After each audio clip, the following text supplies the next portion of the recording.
സെക്രട്ടേറിയറ്റിന് മുന്നിൽ സമരം കടുപ്പിച്ചിരിക്കുകയാണ് ആശമാർ. സെക്രട്ടേറിയറ്റിന് മുന്നിൽ MG റോഡിലെ ഗതാഗതം സമരക്കാർ സ്തംഭിപ്പിച്ചു.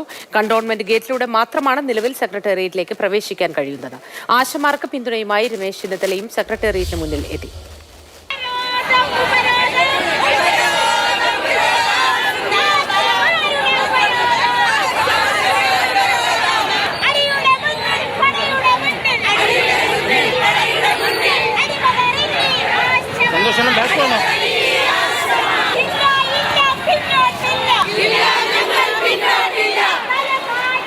വിശദാംശങ്ങളുമായി അമൽ തേനമ്പറമ്പിൽ ഒപ്പം ചേരുന്നു.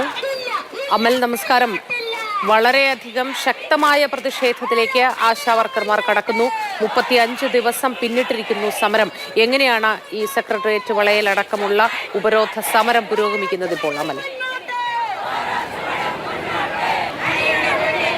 മോദി, ഇന്ന് 36-ാം ദിവസമാണ് സെക്രട്ടേറിയറ്റിന് മുന്നിൽ ആശാവർക്കർമാരുടെ സമരം പുരോഗമിക്കുന്നത്.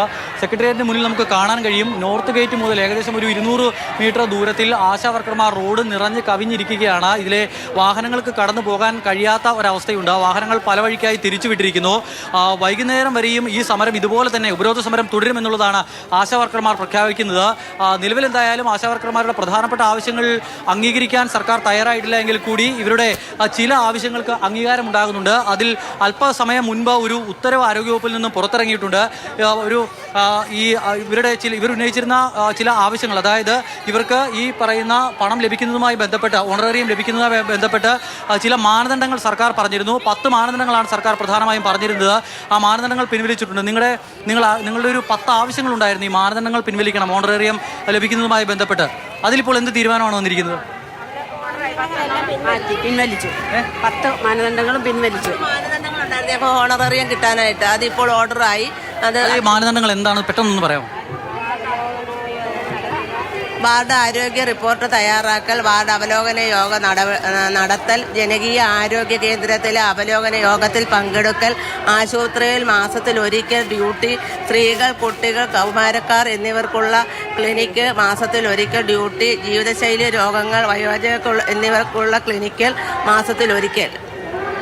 ഇങ്ങനെ തുടരുന്നു. അതായത് മോത്തി, ഈ പറയുന്ന ഏതെങ്കിലും ഒന്നിൽ ഇവർ വീഴ്ച വരുത്തിയിട്ടുണ്ടെങ്കിൽ ഇവർക്ക് ഇപ്പോൾ ലഭിക്കുന്ന 7000 രൂപ എന്ന് പറയുന്നത് പോലും കുറവ് വരുന്നു. 7000 കിട്ടുന്നുണ്ടെന്ന് പറയുമ്പോൾ പോലും അത് കുറയ്ക്കാനായി ചില മാനദണ്ഡങ്ങൾ ആരോഗ്യവകുപ്പ് തന്നെ കണ്ടെത്തിയിരുന്നു. ഒരു യോഗം നടക്കുമ്പോൾ ആ യോഗത്തിൽ ആശാവർക്കർമാർ പങ്കെടുത്തിട്ടുണ്ട്. പക്ഷേ ഒരു ക്യാമ്പ് നടത്തുമ്പോൾ അതിൽ ഡോക്ടർമാർ വന്നിട്ടില്ല എങ്കിൽ പോലും അത് ആശാവർക്കർമാരുടെ വീഴ്ചയായി കണ്ട് അവർക്ക് പണം വെട്ടിക്കുറയ്ക്കുന്ന നടപടിയിലേക്ക് പോകുന്നുണ്ടായിരുന്നു എന്നുള്ളതാണ് ഇവർ ഉന്നയിച്ചിരുന്ന ഏറ്റവും പ്രധാനപ്പെട്ട വിമർശനം. ആ വിഷയത്തിന് പരിഹാരമുണ്ടായിരിക്കുന്നു.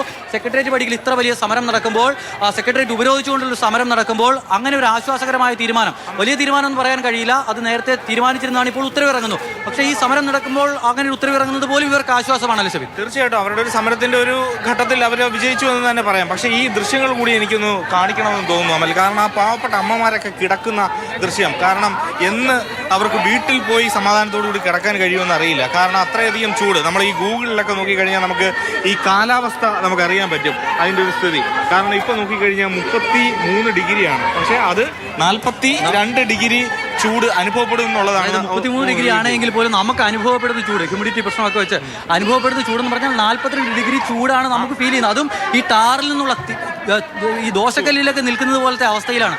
അങ്ങനെയുള്ള സ്ഥലത്താണ് ഈ പാവപ്പെട്ട സ്ത്രീകൾ കിടക്കുന്നത്. ഇവരുടെ ഈ കിടപ്പ് കണ്ടിട്ട് സർക്കാരിൻ്റെ കണ്ണു തുറക്കുമോ? അത് കേന്ദ്രത്തിൻ്റെ ആണെങ്കിലും കേരളത്തിൻ്റെ ആണെങ്കിലും കണ്ണു തുറക്കുമോ എന്നതാണ് പ്രധാനപ്പെട്ട ചോദ്യം. അത് ഉടനെ വല്ലതും ഉണ്ടാകുമോ ശരി? ഇനി ഏതായാലും അത് കണ്ടു തന്നെ അറിയണം. കാരണം ഇത്രയധികം ഒരു രൂക്ഷമായ സമരത്തിലേക്ക് ആശാവർക്കർമാർ ഇതുവരെ പോയിരുന്നില്ല. 36 ദിവസമായി അവർ സമരം ചെയ്യുകയായിരുന്നു. മഴയത്തും വെയിലത്തും വീടും ഉപേക്ഷിച്ച്, വീട്ടിൻ്റെ കാര്യങ്ങൾ ഉപേക്ഷിച്ച്, അവരുടെ കുടുംബത്തെ എല്ലാം ഉപേക്ഷിച്ചുകൊണ്ട് ഈ സമരത്തിന് അത്യധികം പ്രാധാന്യം നൽകിക്കൊണ്ട് അവരിവിടെ ഉണ്ടായിരുന്നു. 36 ദിവസം ഉണ്ടായിരുന്നു. അതൊരു വലിയ വിജയമാണ്. കാരണം ഈ ഇന്ന് വന്നിരിക്കുന്ന ആളുകൾ അത്രയധികം ഒരു ജനബാഹുല്യം അതിന് ഉദാഹരണമാണ്. കാരണം ഇത്രയധികം ചൂടും പ്രതികൂല കാലാവസ്ഥ പോലും പരിഗണിക്കാതെ ഇത്രയധികം പേർ ആശാവർക്കർമാർ 36 ദിവസമായി സമരം ചെയ്യുകയാണ്. ഇന്നത്തെ ദിവസം അവർ സമരം കുറച്ചുകൂടി കടുപ്പിച്ചിരിക്കുന്നു. ഉപരോധ സമരം നടക്കുകയാണ് ഇപ്പോഴും. അവിടെ നിന്നാണ് വിശദാംശങ്ങളുമായി സ്റ്റെഫിനും അമലും നമുക്കൊപ്പം ചേർന്നത്.